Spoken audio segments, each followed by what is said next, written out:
Hello, and thank you very much for joining us for this session, tackling the widespread data breaches in the travel industry.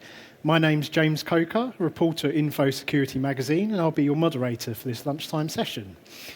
So, as we're probably all aware, cyber attacks have been surging across all industries in recent years, and in particular since the start of the COVID pandemic, given the shift to digital and home working and those kinds of trends. And the travel industry is definitely no exception to this trend. We've seen numerous high-profile data breaches affecting airlines and hotel chains over recent years. And in many cases, these have led to large fines and compensation packages for the victims. It's therefore critical that the sector ramps up its efforts to protect customer data amid this increasingly dangerous threat landscape. To discuss this topic in more detail, I'm delighted to be joined by two experts in this area. So we have Dr. Peter Tarlow, who is founder and president of Tourism and More Inclusive, and Ariel Lemelson, who is head of cyber detection and response at Booking.com. So thank you both for joining us for this session. Before I crack on with the session, we'll be looking at some audience questions sort of later on in the session and maybe throughout the session. So please do feel free to submit them via Slido under the hashtag #TravelForward. So I want to kick off by asking both you guys why you believe that this sector, the travel sector, appears to be such a tempting target for cyber criminals, and what have you seen to be the main methods used to breach travel companies' data and systems? Peter, could I start with you, please? Okay, well, I'd actually like to say that there's not one sector. There really, from the perspective of tourism, we have at least three sectors, probably more. But when we're looking at the whole issue of cybersecurity, we have to look at it from the perspective of the industry, such as hotels, airlines, etc. We have to look at it from the perspective of employees, which is a very different part of the sector. And thirdly, and probably the most difficult one to deal with, is the perspective of the visitor, of the tourist. Because all of us, when we travel, are cyber dependent today. Most of us bring a computer. Most of us bring a laptop of some way or other, at least an iPad.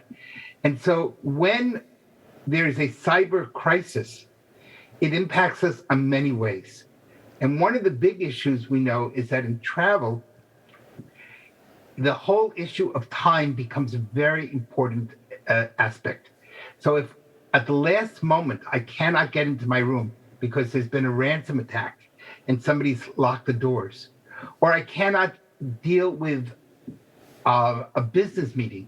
I'm traveling someplace and I can't get into the business meeting, or someone invades my computer. Those are all cyber crises. And so I'm sure that Ariel will go into this in some other details, very important details, but I want to emphasize the fact there is no one single sector. There are multiple sectors, and those multiple sectors translate into loss of business.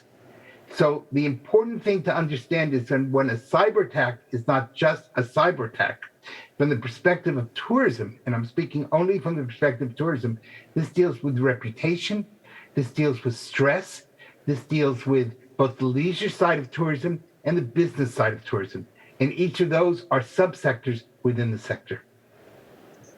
Thank you, Peter. Very good point. Could I come to you, Ariel? Yeah, I think from my point of view, I would like to focus more on the organizations themselves, on hotels and airlines and even the smaller, let's say, tourism partners, or basically hackers come wherever there is money. They want money. It's the simple, they basically are attacking in all industries, but tourism relatively holds a lot of money in a very distributed way.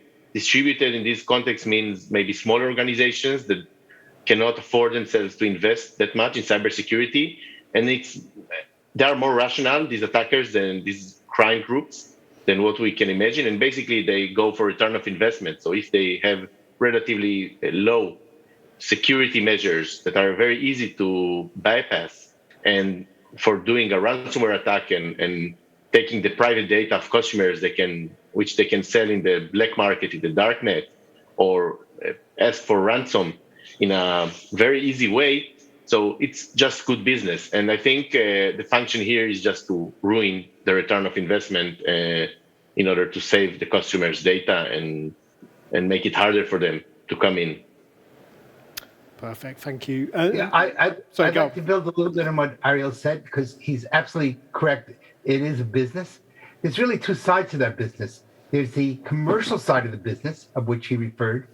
There's also tourism acts as a magnet for terrorists. And that's for a lot of reasons. Tourism is based on the concept of a war against xenophobia. We go vive la différence. Terrorism hates that concept. Tourism sees the world as enjoyment and as a chance for people to spend money and a chance for people to create new ideas and new options. Again, those are threats to the world of terrorism. And so you have, on one side, the tourism industry is a very attractive industry for a terrorist cyber attack, because you create tremendous amounts of chaos and stress and time management issues. But on the other side, of course, Ariel is 100% correct that it's also very lucrative as far as money goes, because a hotel cannot afford to have its customers in a state of panic. All of a sudden, the person is running to the front desk and saying, I can't get my suitcase. I have to be at the airport in 20 minutes, and your doors are locked. And so a simple type of cyber attack becomes a very large cyber attack from the perspective of the individual, because whenever we travel, our stress level goes up, our questions of time management become essential, and we don't think in the same rational way that when we're at home we might be thinking. Tourism becomes a very attractive target for that. And Ariel is 100% right from a business perspective. It's good business if you're someone who wants to attack from a cyber perspective. It's very interesting. Yeah, there's a lot of different motivations there to target the whole travel sector, which, as you point out, yeah, there's a numerous amounts of factions too. Just before we move on to sort of strategies to protect against these types of cyber attacks, I just want to come to you, Ariel, to ask you a bit more about the impact that cyber attacks can have on businesses within the travel sector. So data, whether be it data breaches, ransomware, that kind of thing. And yeah, what's your perspective on the damage that this can cause to companies from a reputational and business standpoint? I think it's basically almost unlimited, the amount of damage it can cause. I think the majority of the bigger organizations which analyze their risk maps basically put cybersecurity in the top, basically above all other more classic risks. Because if you think about it, basically, if like these attacks that are on the news these days, an attacker group managed to get to basically where the data is stored of these hotels, basically steal everything and then encrypt everything. So it's very likely that this business will not be able to recover, and second will be liable by GDPR and other regulations up to a level that you could never be able to pay. And then to add on top of that, the reputation loss. Of course, basically all these brands of hotel chains, airlines, and others are basically as good as their reputation. And if they lose their reputation, people don't think they can trust to put their data and their sensitive information with those providers. So they will probably prefer just to pay a few more euros and go to the competitor for next time. So I think it's something that can really be a devastating, destroying effect for a big brand. So it's more of a balance. Of course, not every incident would get to that point. It could be less impactful, but I think it has to be taken into account because the likelihood is not that small anymore like it used to be in the past. These catastrophes are more prevalent than they ever were. Absolutely. In the world of tourism, Ariel could not be more correct. And remember, there's not only the data that's being held by the hotel or the airline, but it's also everyone in that hotel is using some form of cyber situation. And so they have their own personal data that is often exposed. And lots of people, you go to cafes and other places where they're open networks. And when we travel, we tend to put our common sense on hold. We tend to believe that, the hotel by definition is safe. And so we don't maybe take the same precautions, use a VPN. It's just simple things. We don't tend to take those same precautions when we travel psychologically as when we're home. And so that data becomes exposed. People tend to do banking online or other things online. And all of a sudden, you're in a tremendously difficult situation. And what do people do? They blame the hotel. They don't blame themselves. They blame the other guy. So the hotel loses not only on its own cyber, but also on the fact that if it has a network that's invaded or the visitor is not using good common sense, again, the hotel or the airline will be in trouble. How many people today are doing emails while they're on an airplane? Absolutely, really good point. And given kind of the huge number of attacks and the increased threat landscape that attackers can exploit, I suppose there's always going to be a risk of attacks coming through, kind of no matter how stringent your security measures are, as negative as that sounds. But I just wanted to ask you both about kind of advice you'd have in terms of incident response processes that should be in place in the event a cyber attack takes place. Ariel, could I come to you first on that? Yes, I think, the security, a lot of the organizations have to start from the basic hygiene, cyber hygiene. So it means making sure that you basically control your attack surface, you know where these attackers are likely to come by. So the more basic things like email, right? So you have employees in this hotel or airline, these will be attacked by different phishing attacks, they will eventually be lured to click something and download this malware, which eventually open the door for these attackers to spread to the network. So it's around putting controls, basic hygiene controls on the email, on the endpoints, and making sure to train with security awareness your users to understand that. And then you go to the next layer, which you respect to of detection and response, detection and incident response. So being able, if you were compromised, to detect that. And this eventually is built by three components of observability of what's going on the network, eventually understanding what are the detection use cases and how attackers operate, and be able to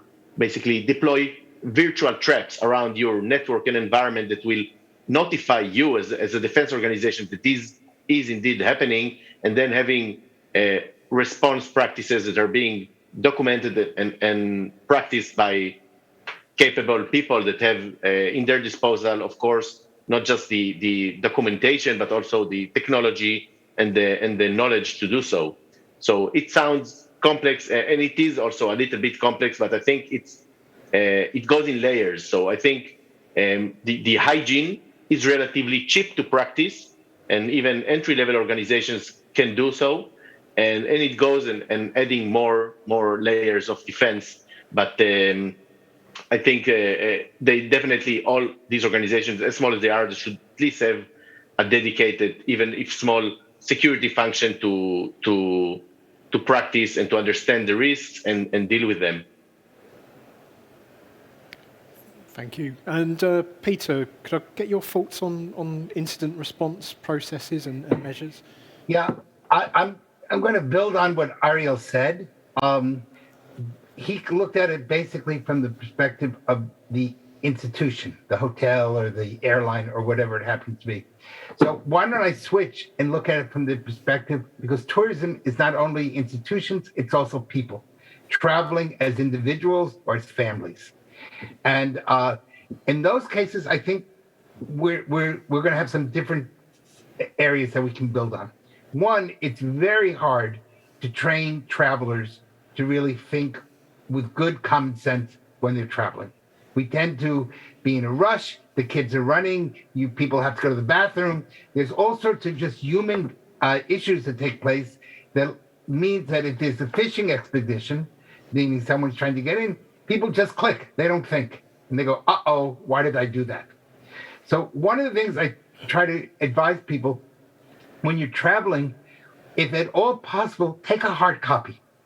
For example, in many places, I was just in Colombia, Bogota, Colombia, in Costa Rica, and they wanted to have on your iPhone or on your telephone some sort of indication that you had gone through a COVID test.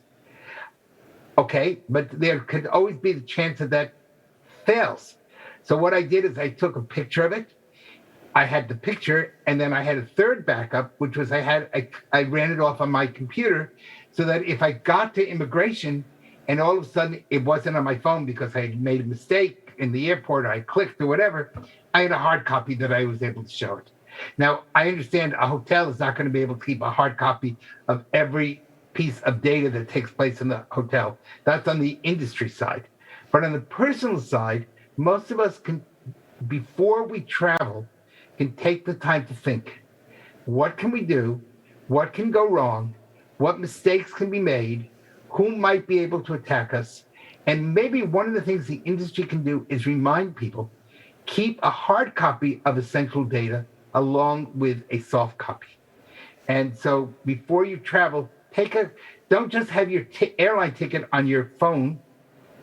Also have a copy, or know where you can get a hard copy of that airline ticket. Or if you need a QR code to get into a country because of COVID, that you're able to have a copy of that QR code and show it at immigration. So those are things that, especially in America, which is very QR code oriented, those are really important things to do, because you never know when the cyber will fall apart. And backups are the way to go. Really good advice for customers there. Thank you, Peter.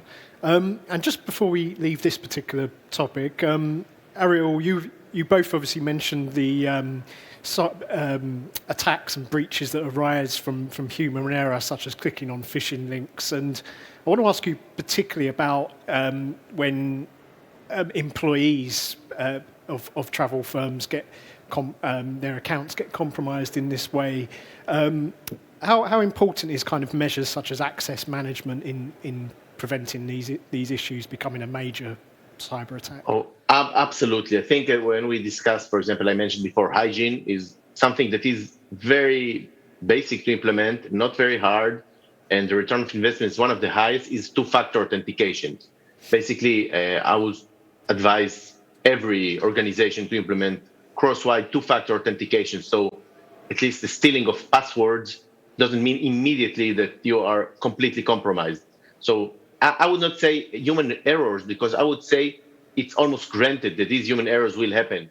By educating user and doing security awareness training, you can just reduce them, but you cannot prevent them. It will always happen, and people will always do bad practices because they're human. For example, a good example of human practice, which is, you see it everywhere, is passwords that are being reused. So someone signs up to some sport sites and using a password, and then this site gets compromised. Nothing to do with tourism, but then they have the email of this user with this password, and these attack groups just do enumeration. Basically, they guess passwords based on other hacked passwords from other sites, and they just get into, because this employee use it in this hotel chain or airline, the same password.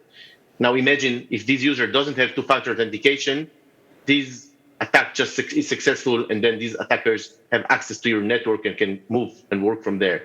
On the other side, if two-factor authentication is mandatory and enabled all over your network, this user would get a pop-up in his phone saying, "Hey, did you just try to log into this application from some place in I don't know, in some other continent?" And then it's like, "No, I didn't." He clicks no, and then this user will report it to security department, which will investigate and eventually probably target and understand what is this attack that's going on. So it's really, really prevalent, this kind of attacks, and can easily solve the 99% of reduce the success rate just by having two-factor authentication of these initial access. It doesn't solve everything, but I think human errors have to be assumed and cannot be prevented. They just can be reduced. Thank you very much. Just before we move on, I just wanted to remind the audience that you can submit any questions that, for our panelists at slido.com under the hashtag #TravelForward. So I just want to move on to talking about supply chain cyber risks in the the very wide travel industry. Peter, so to what extent has the global supply chain increased in recent years, and how have you seen sort of threat actors look to target third-party suppliers and partners of travel firms to target travel companies in recent years? Well, I think it's very clear that we now live in a global world. And because we live in a global world, people expect to have products given to them not during season, but all the time, when they want it, how they want it. And that means that you're constantly importing and exporting. No place in the world today is 100% capable of self-sustaining, rather than we're all importing and exporting from around the world. So what happens is that anytime you have any form of cyber attack, be it on the trucking system, the airline system, the shipping system, that not only impacts that particular business, it impacts all the businesses down the road. Right now in the United States, we're having major problems with supply chain, and there's all sorts of shortages because of many reasons. One of those is issues of cyber. There are lots of other reasons for those supply chain issues, but it's creating major problems for hotels and for airlines getting the products they need. So what they're doing is they're bidding higher in order to get those products because there's more money chasing fewer products. And what do? You get inflation. Well, inflation is a disaster for the world of tourism, because you can only charge someone so much for leisure, especially on the leisure side. The business side, we're now seeing the other side of that, which is if it's too expensive to go to a hotel, I use Zoom or I use some form of virtual network. So we're seeing more and more business meetings that are becoming virtually dependent. On the leisure side, there's price limits to where people are willing to pay. If all of a sudden a hotel becomes $1,000 a night and you're getting 3-star service instead of 5-star service, people start pulling back until the concept of the staycation starts taking place. So I think we have to see this as not just one part of the network, but rather that these are interconnected concepts. And remember, tourism is all about, in the end, people interacting with people. Cyber is a tool to allow people to come together. The material that Ariel does, for example, is the protecting of the tool, allowing people to interconnect with other people. But once we forget the fact that we have to, in the end, have that interconnection, we're really going to have a major problem. The other thing I want to just kind of very quickly build on is in tourism, one of the things we point out is there's no 100% security. No matter how good you are, you may make the target smaller and smaller, but you will never have total security. Maybe in heaven it exists, but it doesn't exist on this earth. And what is true in physical security is also true of cybersecurity. We can train and train and train, but we also have to have the crisis management, because at some point we will never totally eliminate the risk. Thank you, Peter. Could I move on to you, Ariel, about the issues of cyber attacks on supply chain? So I think supply chain is a very specific niche in this case.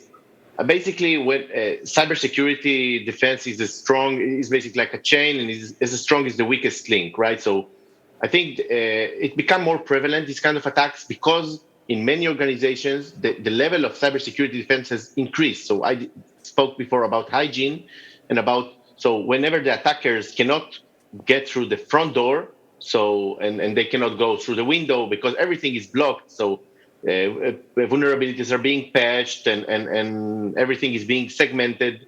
And then what happens next is they try to move for a more sophisticated way in, would be in like getting a FedEx in your home and being like a Trojan horse inside this box waiting an attacker. So basically it is what it is, right? So you, no matter how mature you are as an organization, you have suppliers, even if it's IT suppliers of software.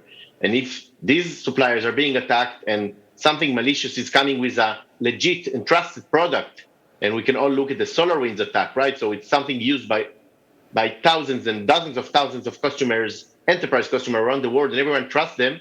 And suddenly, if they get compromised, and in the software is around all the, for example, the U.S. government entities has it, and so it gives the attacker the ability to get an internal foothold without having to compromise and go through users, like we said about phishing, and through email and through other things that these entities that they are trying to attack do probably quite well, and it's not easy to bypass. So they go for a more sophisticated way. So I think what can be done in these areas for in the industry, tourism, and the tourism industry is first to look at least privilege approach. So whenever you are getting external suppliers, whether they are in direct tourism services or they are network and IT services or products, is to try to think, do I need to give them all these permissions? Because what these attackers do is leverage on the permissions these legit tools get. So if you think, sometimes it takes more trouble for the IT people to configure those things without giving them wide network access, but just giving them specific access to what they need. If we can reduce the amount of trust we give into those external suppliers in terms of IT, we make it much, much harder to leverage those supply chain attacks. And of course, on top of that, I would say that companies should do risk assessments on their suppliers, understand that they have proper security practices, and audit them and make sure that this is something that you should be trusting. So if your supplier doesn't do a proper IT defense and hygiene, so you should not basically take the supplier if you have better security practices, because you're making your organization exposed to that. Absolutely. Absolutely. One of the things I think is really important is that we not only have training, but we have training repetitively, because human beings tend to forget. And in tourism, where people especially don't necessarily think with a lot of common sense because they're excited, it's a trip, whatever's going on, or the hotel is really working on good customer service versus necessarily good cybersecurity. One of the things you want to do is give people as regular training, even though it might think like we're repeating the same event. That's really getting into your brain. And human beings need to hear the same type of training multiple times in order for them really to absorb it as part of their internal cultural methodology. So not only should you train, but train again and then train again, and create a culture that is cyber sensitive rather than just the individual being cyber sensitive. Thank you very much, Peter. I think just build on what you said there. I think maybe it'd be good to jump on to awareness training and how that can be improved. So Ariel, I thought from your experience, sort of, how are current approaches to sort of employee awareness training in particular sort of insufficient, particularly in the travel sector, but it probably applies across all industries, especially into areas such as handling data? So yeah, first I agree with Peter about his repetition. I mean, it has to be repetitive. People forget, and people will not get it the first time, but it's something that has to become part of life, basically. So for the users of basically employees, I would say, of the different companies, to be trained with, I would say, quarterly or half yearly trainings that explain them about phishing and about what to report to security and other things, how to become more aware. And we see results. When people are being trained, they become more suspicious of emails they receive and of things in the report. And it's better that they over-report than under-report things to security, because these could be basically the beginning of the investigation that gets the attackers before they manage to do a ransomware or anything like that. And I think it's very important also to do things like what is being called like spear phishing campaigns that are to practice. Basically, there are multiple vendors who does these kind of things, basically, that sends emails that look like a legit thing from your IT or from some telling you about a conference or about something. And when the user clicks it, he learns that it was basically, in this case, he was lured by a vendor and not by an actual attacker. And then he gets educated about those things for next time and what he should have been checking how to check the links in this email and what to do and what not to do. And doing this, basically, you want to get your users as suspicious as possible. So, because if they're not suspicious, they're just an easy victim for those attacks, which getting more and more sophisticated. And of course, for companies also that have more that treat specific users or that treat with sensitive data or finance people should be even more trained, because a lot of the attacks are not even direct cyber, but they basically luring them to wire transfer money to someone else. Say suddenly you get an email that looks legit from someone who might be basically a vendor of this company. Say, hey, we changed our bank account. We now have a different bank account number. Could you please wire me this transfer instead of to the normal account to this account? And please do it before end of day because something. And then this finance person would go and do it. And then he learns after the fact that he wired €1 million to some third party who disappeared. And so I think these people that deal with sensitive use cases have to be specially trained to understand the risks out there. Thank you, Ariel. Yeah, Ariel really hit a very important point there. And it's not only just phishing and spear phishing, it's also tourism vishing. Use of the telephone and voice as a way of collecting data. Most in the tourism world, we get all sorts of telephone calls. People call saying, I'm coming to your room, or I'm doing this, I'm doing that, and we're having a delivery. And you have to take the time just for a second to train people to think, wait a second, does this make sense? Who is this person? What is happening? I tell people all the time, if someone's in a rush that they need your money right away, they're probably stealing. And I think many of us got used to the fact many years ago of we would get letters saying your uncle died in such and such a country and left you $5 billion, $1 million, and please give us your name and address, and we will be depositing this in your bank account. I always thought it was a joke. I discovered that the United States government actually has to keep offices in a number of American embassies because so many people do fall for it. And the fact is, it's done because of the fact that people make money. And so we really, if it's too good to be true, it isn't true. If it's something that someone's giving you something for nothing, they're not. Sometimes we need to go back to the basic rules our parents taught us when we were children and apply those to the world of cyber, because people are human beings. Once upon a time, maybe I tried to lure you in with a scam and a person-to-person scam. Now it may be a cyber scam. It's still a scam. And it's our job to begin to think through, does this make sense? Why is this person doing it for me? What are they? Why all of a sudden is $1 million falling out of the sky or €1 million? So if it seems too good to be true, it probably isn't true.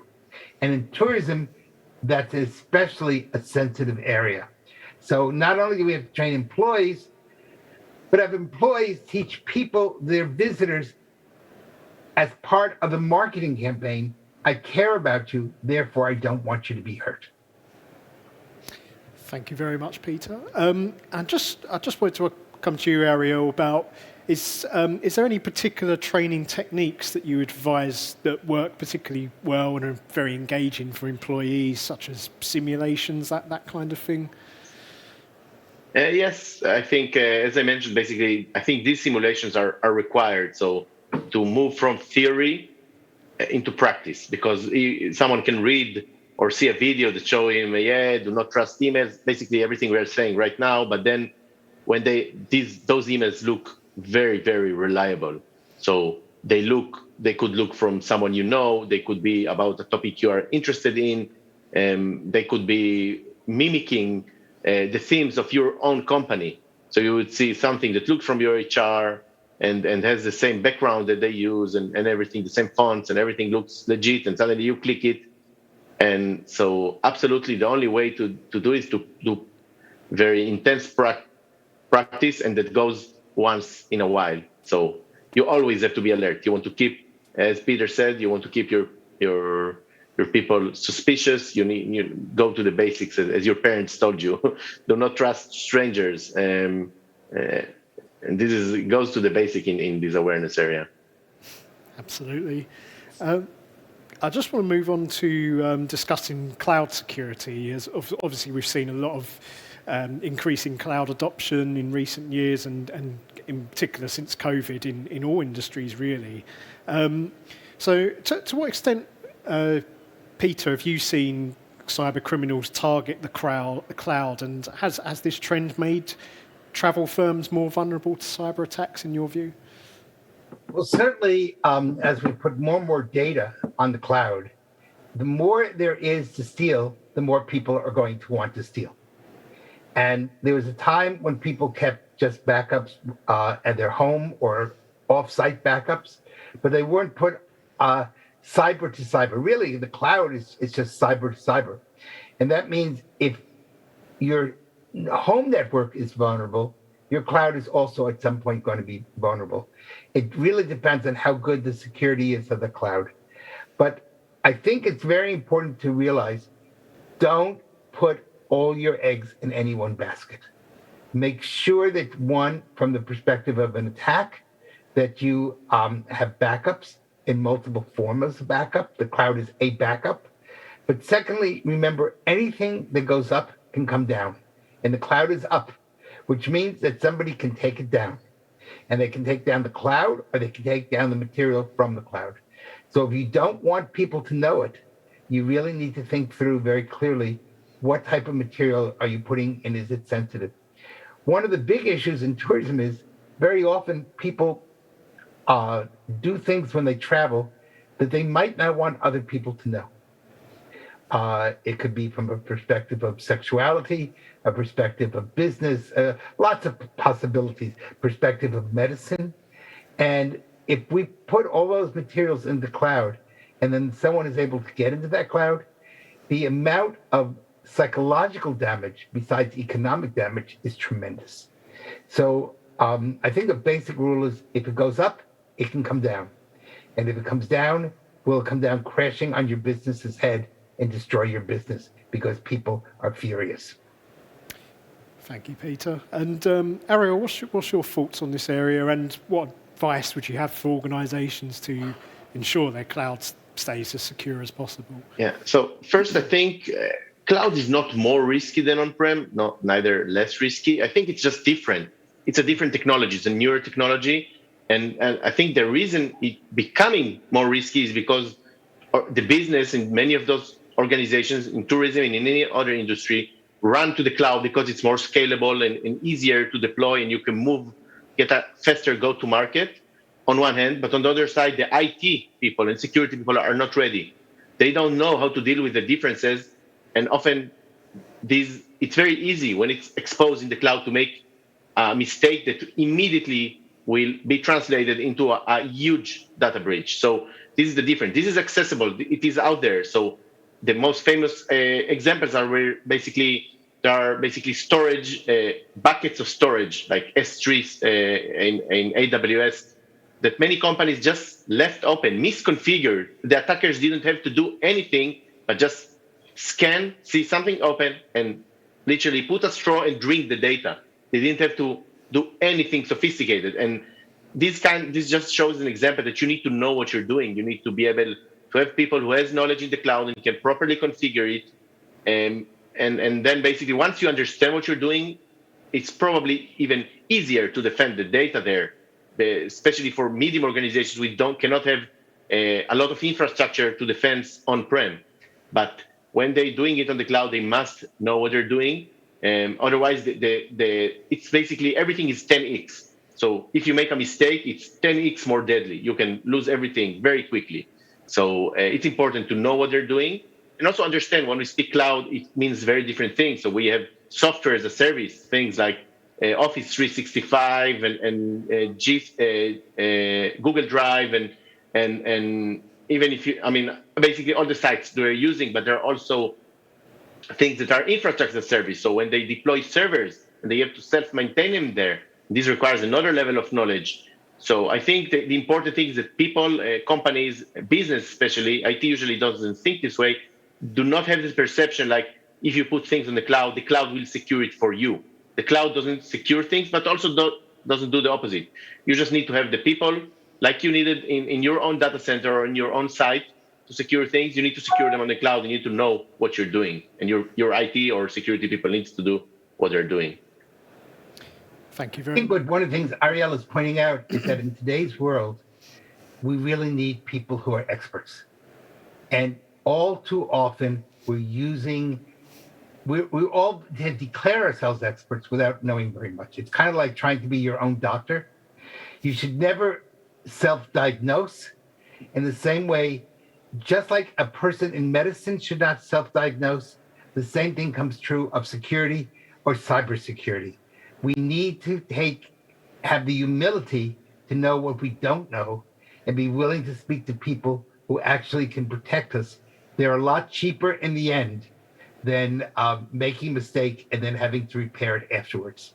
So be willing to spend a few dollars in the beginning and save yourself a lot of money at the end. Thank you very much, guys. As we're approaching, in the last few minutes of the session, I just wanted to come to both of you and your final thoughts, really, on, firstly, do you think that in general in the travel sector there is a growing realization to enhance cybersecurity practices and measures? And are you quite positive that they are going to be moving in the right direction in this respect in the future? Ariel, if I could start with you. Yes, I think definitely we can see improvement. I think all organizations are understanding that they need to spend more on that, and eventually it's a part of any cost of any new business initiative, and even of the business as usual initiatives.